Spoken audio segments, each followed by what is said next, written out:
Thank you very much. Good afternoon, everyone.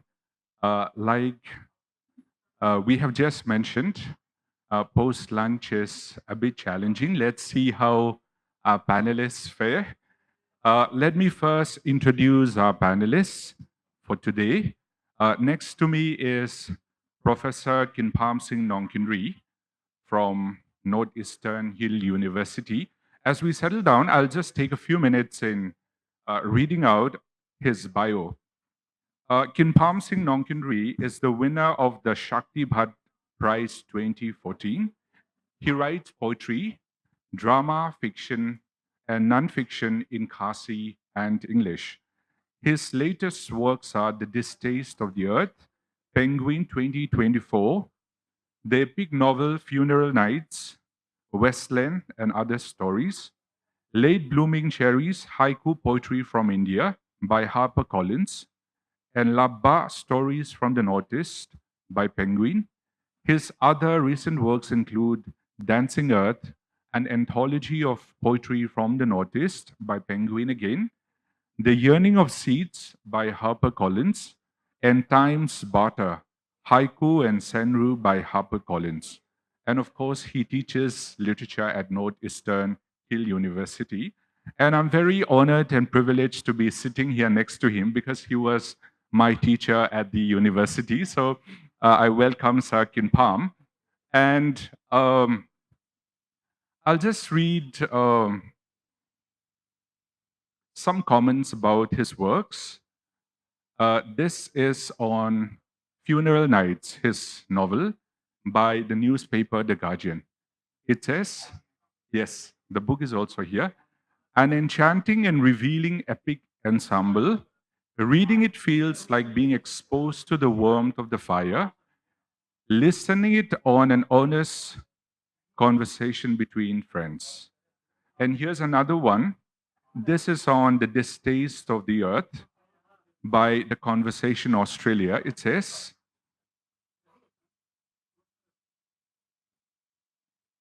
The Distaste of the Earth is the best books of 2014. It is part poetry, part philosophy, and part critique. So please help me in warmly welcoming Professor Kynpham Sing Nongkynrih.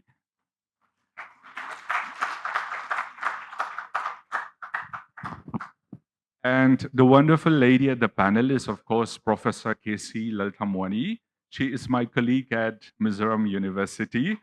Professor K.C. Lalthlamuani is head of the Department of English and Culture Studies at Mizoram University. She has had 30 years of teaching experience. She specializes in women and gender studies, post-colonial literature, and interdisciplinary studies, and has guided numerous PhD scholars and MPhil scholars and presented at national and international conferences in India, Thailand, Switzerland, and elsewhere. She is also the current editor of the Journal of Literature and Culture Studies. So please welcome Professor K.C. Lalthlamuani from Mizoram University. So this panel is called Seven Sisters and the Journey of Languages. Of course, when we speak about Northeast India, there is a huge linguistic diversity, and we have more than 220 languages in Northeast India. So I think it's obvious that it's not possible to cover each and everything. So I will leave it to the panelists. They are free to speak on their own mother tongue or their concerned state. And I'll give about 10 minutes or so for their introductory remarks, and then after that, we'll carry on with questions and answers. I will first invite Professor Kynpham Sing Nongkynrih, and I assume that he'll be speaking on Khasi language a little bit, and then, of course, he'll be speaking on his book, Funeral Nights, in relation to language in the Khasi context. So please welcome Professor Kynpham Sing Nongkynrih.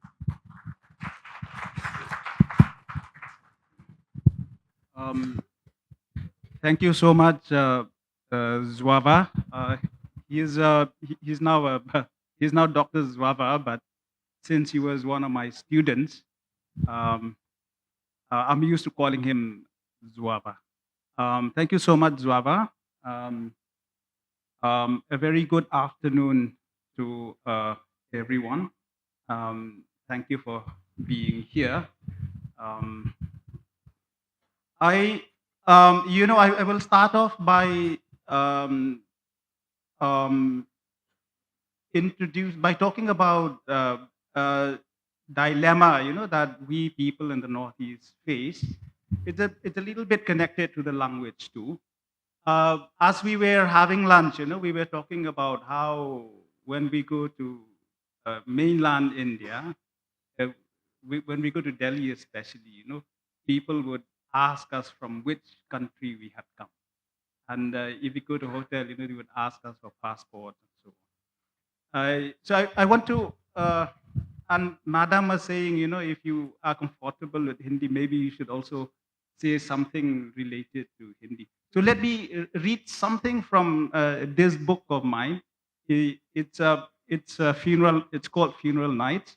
There's an incident here that talks about this dilemma that people from the Northeast face, and it also introduces, the what kind of relationship we from the Northeast have with people from the rest of India. So this is a protagonist talking about his experiences in Delhi. He says, I'll read just a short excerpt. He says, in the 1990s, I found myself in Delhi for the first time. It was also the first time I came face to face with the naked truth about how the rest of India treats its citizens from the hills of the Northeast. During that trip, I suffered from a deep sense of alienation. People thought I was from Japan or China or Korea. And at the hotel where I stayed, the rude fellow at the desk actually asked for my passport. I was just too different. I didn't look like the rest of them. I didn't speak like them. I didn't act like them. Had they known me, they would have learned that I didn't eat like them. Nobody knew about our state, Meghalaya, carved out of Assam in 1972, or about the beautiful city of Shillong where I lived. When I told people that I came from Meghalaya, they asked me, where's that? And when I told them of Shillong, they responded, Ceylon? You are from Ceylon? To make things worse, the Hindi they spoke was almost incomprehensible to me since I knew only the bazaar Hindi of Shillong. It was in sheer frustration, therefore, that I replied to a rickshawwala, I'm from Cherrapunji. Do you know Cherrapunji? To my utter surprise, he replied, Waha to bahut zyada barish hai. They have a lot of rain over there. I was so moved that I took hold of that mama, that uncle, and embraced him like a brother. Cherrapunji had saved the day for me. And I said to myself, so they do know about us after all. Thank you, Sora, Cherrapunji. So that is a fact of life, that many of us in the Northeast face. They will, both of them, will vouch for me. Although those from Assam, they they get away with it because they look more because they look more like the rest of India than many of us. So that is by way of an introduction. I uh, I was born and brought up in Sora, Cherrapunji. I live in Shillong. I teach at the Northeastern Hill University. I belong to the Khasi tribe. Um, and the Khasi people I think, is the only Austro-Asiatic speaking people in the North. Um, and those of you who are familiar with the Austro-Asiatic families of languages, as Madam had also mentioned earlier, you would know, that that in India, the Mundas, the Santals and the Korkus speak this language, but the Khasi belong to the other branch of the Austroasiatic family called Mon Khmer, which is spoken by the Khmer or the Cambodians. The Khmer are Cambodians. The Mons, uh, the Hmongs who live mostly in Vietnamese. The Khmus, uh, and the Was, they can be found um, in parts of Vietnam and parts of Laos, um, a part of Thailand, parts of Burma, and parts uh, of the Sichuan province of China. So these are our relations as far as our languages concerned. And ethnically speaking, for a long time, we Khasis did not know from where we had come. But in 2009, there were two genetic studies conducted by two central institutes from Hyderabad. So they did a genetic mapping of various Austroasiatic speaking people, and they uh, they um, and they concluded that the Mundas were among the first people to have settled in India.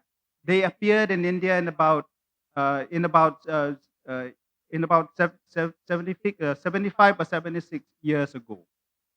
The Khasis were an early offshoot of the Mundas, and they appeared on the scene in about 56,000 years ago.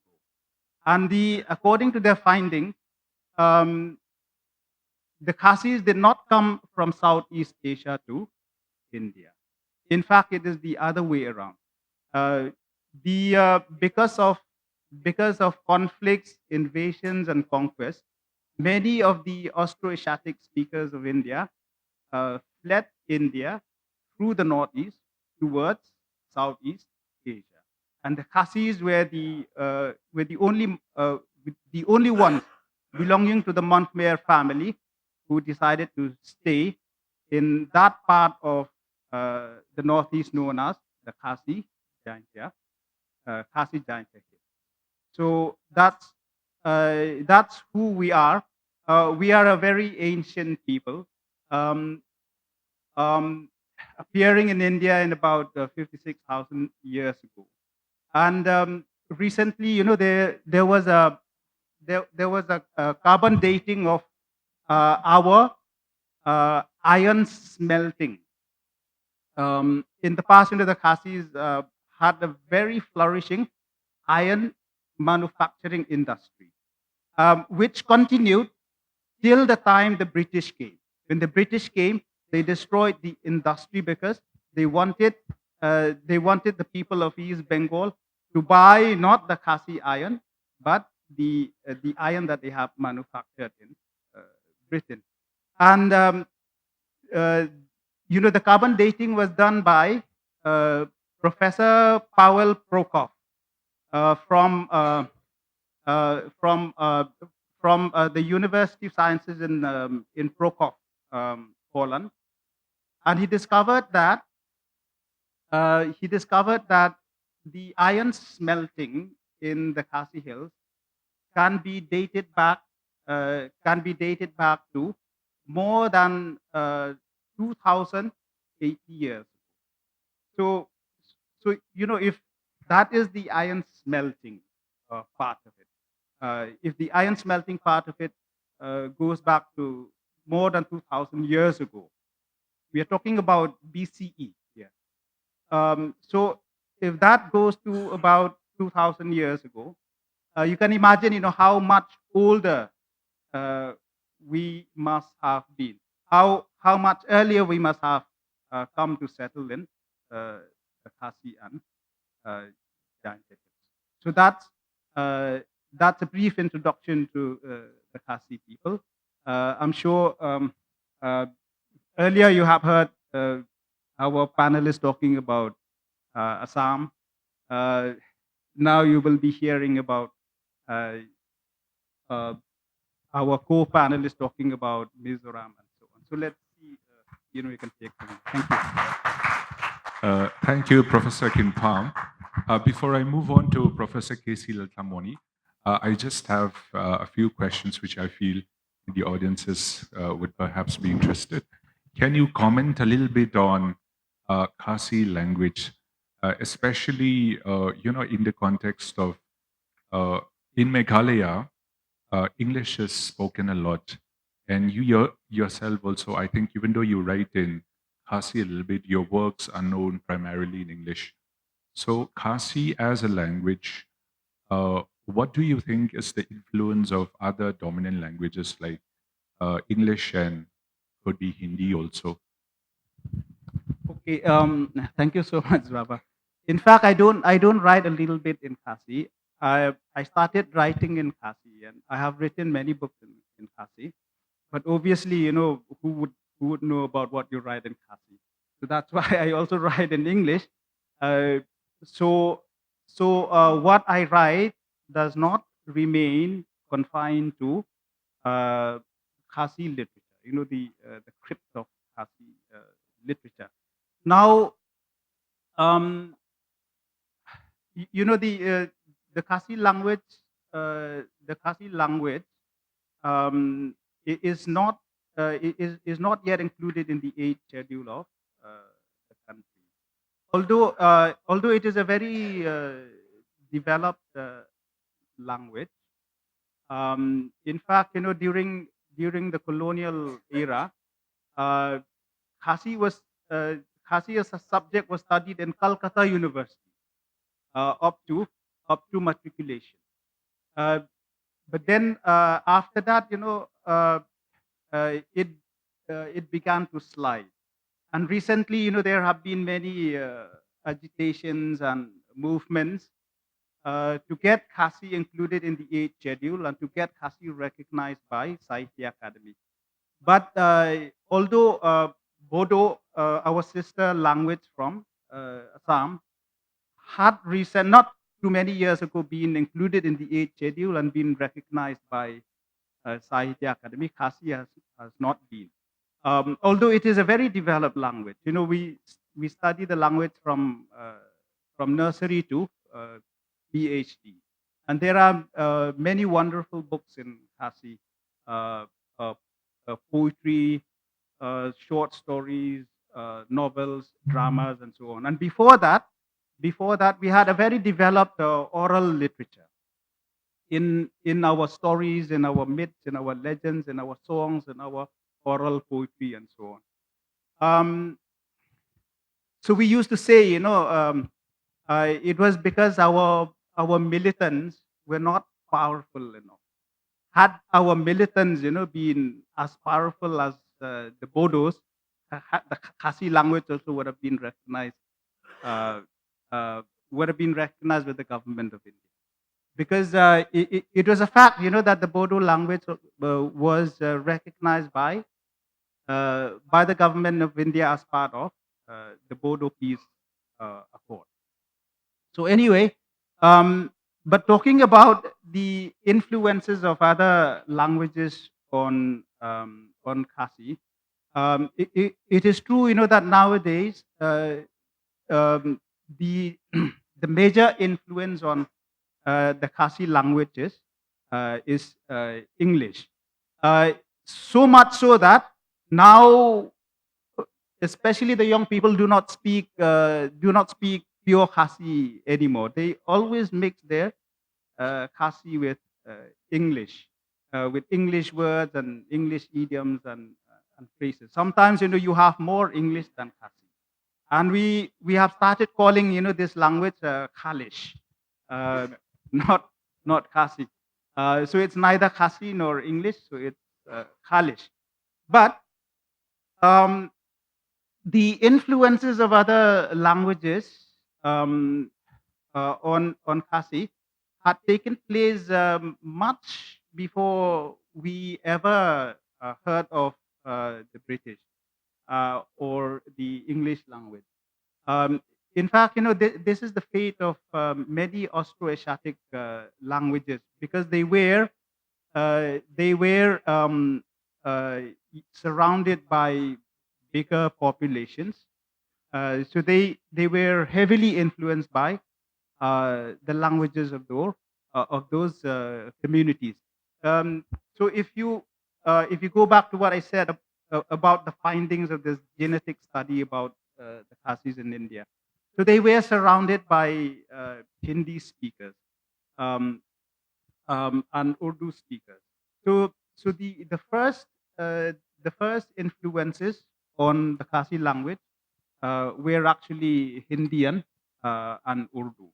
And later, when we moved to the Northeast, uh, the the only people the only people with whom we did business, with whom we had trade relations, were the Bengalis from East Bengal, especially the Bengalis of Sylhet, and to the north with the people of Kamarupa in those days.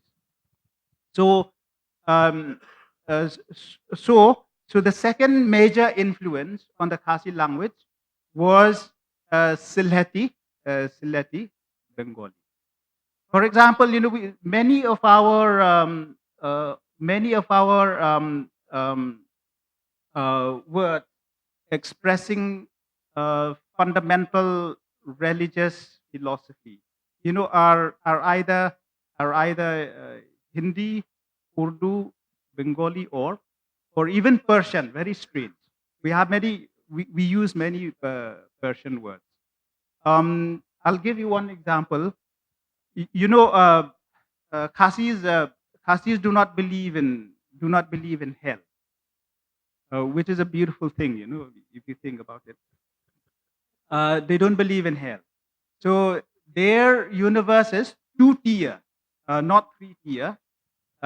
Two-tier. It's heaven and earth. And if you don't live a good, clean, virtuous life, you are punished by not being admitted to the house of God in heaven, and you're condemned to roam the earth as uh, a ghost or a demon, which is not too bad as being damned in hell. Um, so, but we do have words for hell. We do have words for hell. We do use hell in our conversation, even in our writing, especially by those who are confused, who are confused into believing uh, by the teachings of Christian missionaries, for instance, that Khazis also originally had hell. But the thing is, these words about hell, some of them are Hindi and Urdu, For instance, we talk about we talk about hell as dujok. Dujok. That's what that is. That Hindi or Urdu? Dujok. Then we also call it Nurok Kaksau, Nurok Kaksau, or so that comes from Narak. And then we also call it Kamingkoi Ujong. And that's from Hindu mythology, the kingdom of Yama. So these are the various influences, that you can see on the Khasi language, even before the British had come. Thank you. All right. Thank you, Sir Kynpham. I'll now request Professor Casey to speak on Mizo language.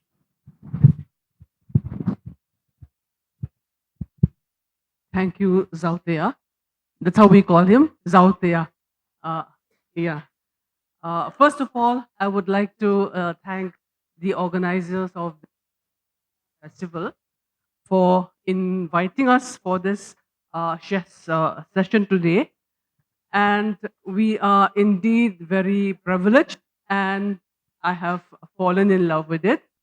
And sadly, we are not able to see much of the other places around. So I hope there will be a next time, right? So the session that is the journey of the seven sisters. Now I come from Mizoram. I don't know if most of us have heard of this state. We are in we can say, towards the far eastern part of India. And just as the previous speaker had said, we also do not how do I say it? We also do not have characteristics, traits which are similar to those in mainland India. That is why we also tend to be referred to as Japanese, Chinese, Koreans, those sorts of things. And maybe I can say that this is because how we have come about the state of Mizoram. We have the folklore, the origin myths of our forefathers have stated that we have migrated from the southern part of China, from Burma, and the language that we speak is the Tibeto-Burman language, and there is a subgroup which is the Sino-Tibetan language, and on top of that there is another subcategory where there is the Zhou Kuki Chin language, and the Mizo language belong to that area. Okay, and what I would like to say here is that we were not normally known as Mizos. Our history is not very old. We have been exposed to the outside world only with the coming of the British who invaded the land, and there were some explorers, and then it was only towards the end of the 19th century that there were these Welsh missionaries, Christian missionaries who had come to the land. And previously we did not have any script. We were only transmitting the whatever traditions, whatever practices through the oral language. So it is basically, we can say, something which is very likely to be passed on through the generations, but then likely to be distorted at the same time when it is passed on from mouth to mouth. Okay, so the script that we have was only given to us by these British, Welsh missionaries, Christian missionaries who had come to the land, and they had when they came, it was in 1894. They had reached Mizoram, and they had prepared a script for us, and it was this script which was based on the Roman script that we are still using, and it is a language which is very tonal in nature, and it is spoken, even though we belong to that subcategory of the Mizos. Amongst the Mizos also, there are other subclans who speak different languages. And because when we trace back our genealogy, we can trace it to the uh, Bangladesh border, and then the Burmese border, and then there are some in upper towards Assam also. So these have different dialects, but when we come to our state, Mizoram, all of us merge into that particular language which we call Mizo. Previously, I thought I would say that previously it was referred to as the Lusei language, but now we have come under the umbrella group because Lusei is just only a branch of the entire Mizo community, where there are Raltes, Paites, Mars. Okay, so when we come to Mizoram, we are grouped into one umbrella, which is the Mizo language. Okay, I think this will be for the introduction. Let me hand on the mic to the speaker again. Thank you, Professor Casey. Sir Kynpham wants to say a few words in addition to what you just spoken. So sorry to do this, but I just want to compliment on what Professor Casey had been saying, because the Khasis and the Mizos actually share a common literary history. We too did not have our own script. In fact, in the 1830s, the a Bengali scholar by the name of Chandrapal and Alexander Bilish of the American Baptist Mission in Sirampur. Uh, they tried to make the Khasis use the Bengali script. They tried to make the Khasis literate by teaching them the Bengali script. But then I told you, that for thousands of years, the Khasis had mostly had relationships with the Bengalis of Sylhet. So the relationship was both was good, was both good and difficult. And because of that, the Khasis refused to learn the Bengali script. So it failed. Uh, but in 1841, the uh, the Welsh missionary Thomas Jones came to Sora or Cherrapunji. He wanted to preach the gospel. He wanted the Khasis to be able to read the gospel, but he experienced a stumbling block because we did not know how to read and write, and therefore, using the Roman script and Welsh calligraphy, he uh, uh, he transcribed the Khasi language in written form, and he published the first Khasi reader. And it was from this little book, the first Khasi reader, that Khasi literature had grown. And as Professor Casey had said, we also have many dialects among the Khasi people, but because Thomas Jones had first landed in Sora, Cherrapunji, so he used the dialect of Sora as the official the translated as the language which he transcribed, and that dialect of Sora has become the official Khasi language.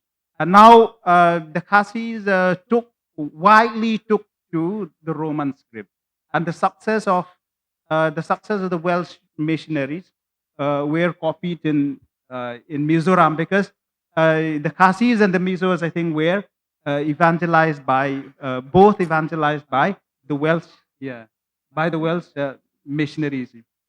Um, so that's our common literary history. But I wanted to intervene because I wanted to ask a question about the Mizos.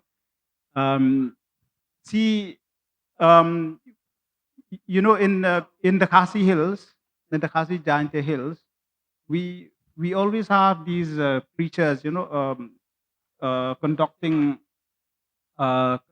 evangelizing meetings everywhere, especially in the rural areas, and they would bring people from outside, non-Khasis, who would speak in English, and then somebody, a local man, would translate that into Khasi, or the local dialect.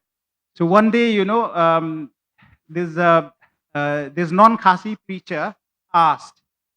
He said, he said, Jesus loves me so, and this Khasi translator said, Jesus loves the Lushites. So I want to, because because why the Mizos, the Mizos and the Khasiels were mostly referred to as the Lushites. So he would translate it as Jesus loves the Lushites. So I want to ask, Madam, could you please explain, what's the difference between Lushai and Mizos? Why do we refer to the Mizo people, as Lushai? Yes, that is a very interesting topic, because yes, previously, and when I was also not actually born but brought up in Shillong. We were always referred to as Lushais, and we never had any problem with that.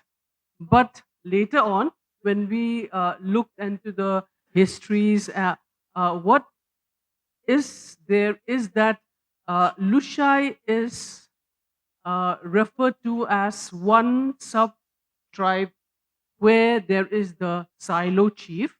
The chief is the Silo clan, and the language that is spoken by the Silo clan is the Lusei. We call it in Mizo Lusei, which is normally pronounced as Lushai. And this is the clan of the chiefs, and there are other sub clans who are not as high as this. So even now, the Silo people, there is a tendency for them to regard themselves as greater than the others.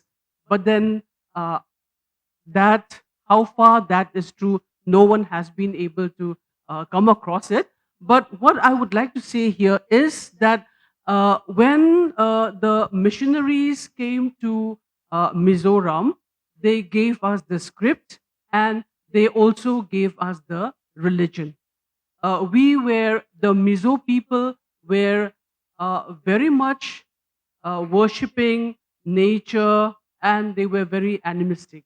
And the total religion, we can say, is changed by the coming of these missionaries. They gave us not only the script, they gave us the religion, they gave us education, because when we had the script, education came about, and then they introduced the schools. And also, you may think that when we are so much influenced by these white people, we tend to sort of replicate them. But then, what I would like to say here is that for the Mizos, even though we take the religion, we take the script, we have been able to indigenize the religion that has been given to us to such an extent that even though we say we are Christians, in our culture, in our way of life, we are still very much holding on to that indigenous culture that we had been that we had been practicing right from the time of our forefathers. And also, I would like to again refer back to what Professor Kynpham has just said, that the missionaries had established themselves in Meghalaya, in what was that? Sora.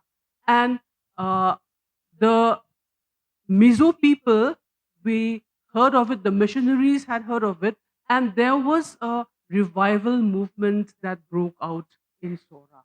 And the missionaries, the British missionaries, they had gone to Sora in order to experience that, and coming back to Mizoram, it had ignited a revival that happened in 1906.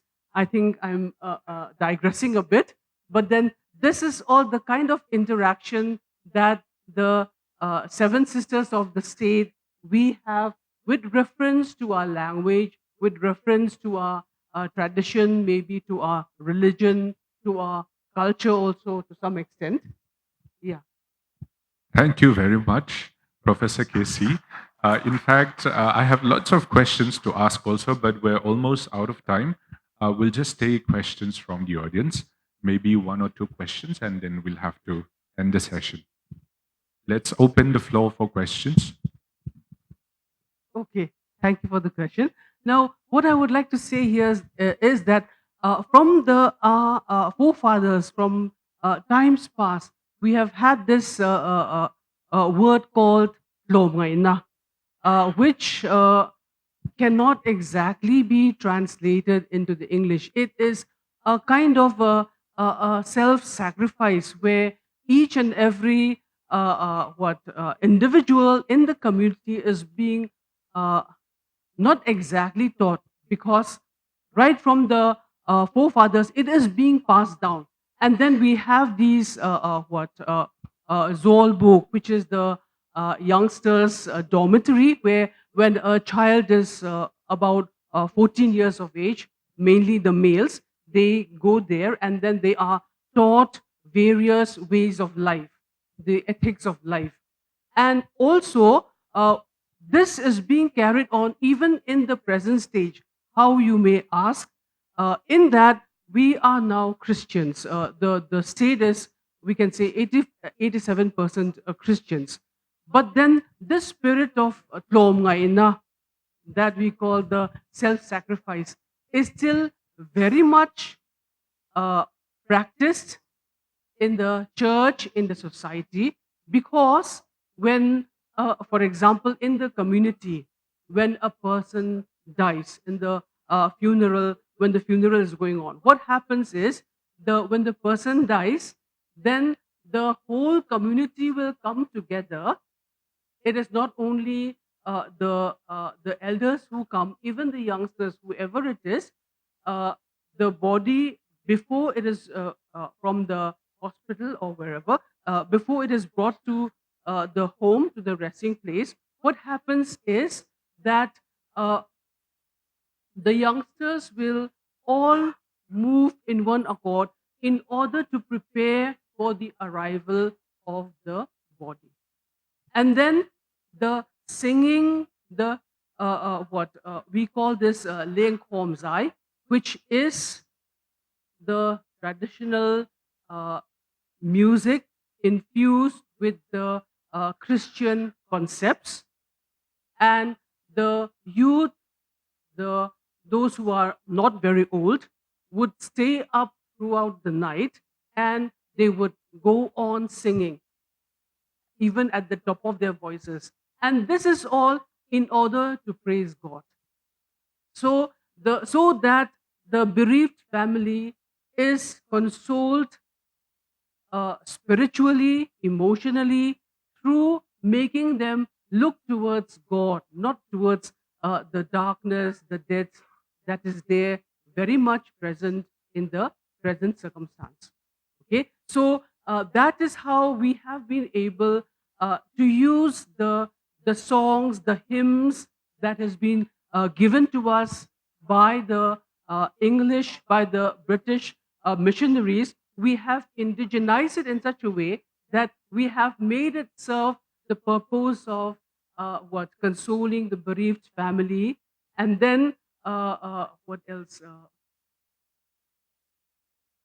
And in addition to that, also we can say that if there is any social work to be done, right, the spirit that has been there instilled in the right from the time when the child is a youngster, every household member will come, whether it is to clean the streets or whether to go and clean the community or whatever, irrespective of who the person is, whether he belongs to a very big officer in the government servant or whether he is just a laborer. There is no differentiation. Okay, so that is how we have been able to mix the culture as well as the tradition that has been passed down to us from the foreigners as well as our own indigenized society. Thank you, Professor Casey. I said 2 questions, but we're really out of time. Professor Kynpham will have the last comments, and then we'll wrap up the session. Yeah, I'd like to comment on your question. You know, as far as preserving indigenous culture is concerned, I think the Khasis have gone a step further than the Mizos. Why? Because, you know, I have a reason. You know, I think Zwaba just said, you know, that 99% of the Mizos have converted to Christianity. But among the Khasis, there are still 15% of us, about 15% of us, who haven't converted to Christianity, Including yourself, right, sir? including If you myself, don't mind. yes. So, you know, at the height of the influence of the missionaries, at the turn of the century, at the turn of the 18th century, the beginning of the 1900s, at the height of the influence of the missionaries, 16 erudite Khasi scholars came together to set up a powerful religious organization known as Seng Khasi. Seng Khasi, which is an organization catering to the needs, the physical and religious needs of those Khasis who still adhere to their indigenous faith.